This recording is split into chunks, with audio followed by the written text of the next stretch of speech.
How could I possibly be happy in heaven if I knew I had loved ones suffering in hell? It is really one of those questions that is less of a question and more of an accusation. And the accusation is, in principle, against God. How dare he have a hell? That said, I want to try to answer it as a question, because I'm not saying it's impossible to ask the question humbly and sincerely, but usually it's an accusation. So here we go. How are you going to be happy? Well, why wouldn't you be happy? What possible reason would you have to not be happy? Well, you love this person, and knowing this person is suffering, it would make you sad, right? Well, let me ask you this. When you're in heaven, and you are fully and completely sanctified, there's not a bit of sin in you.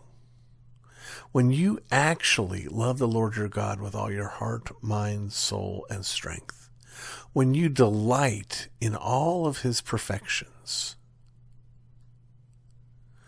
could you be happy if he were unhappy? If he were suffering? Because, friends, the reality is, if it were possible for hell not to exist,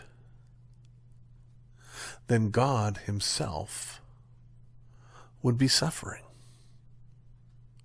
You see, God delights to manifest the glory of his wrath. God delights to manifest the glory of his just wrath. And when you and I are fully and completely sanctified, we will glory in it also.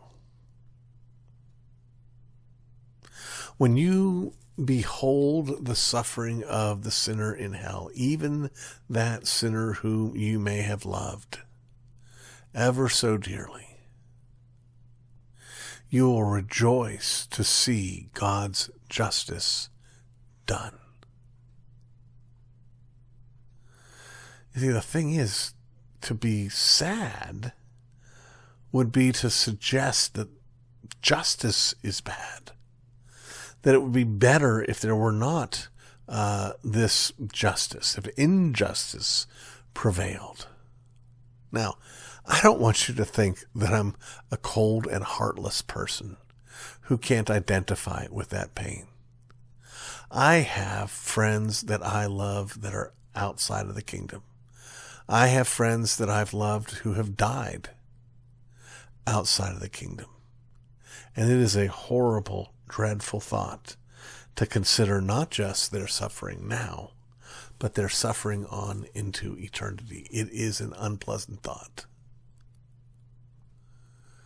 But I'm not done yet. I'm not finished. I am not fully sanctified. I am not glorified. My zeal and my passion for God's glory is not where it ought to be.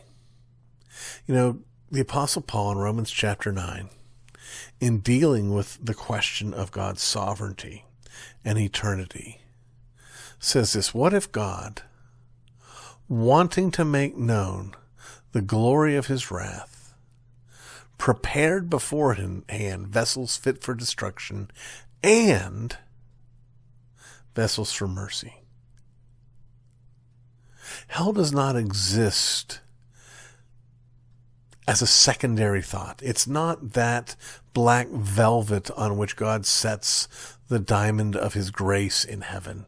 They're equally manifestations of the glory of God.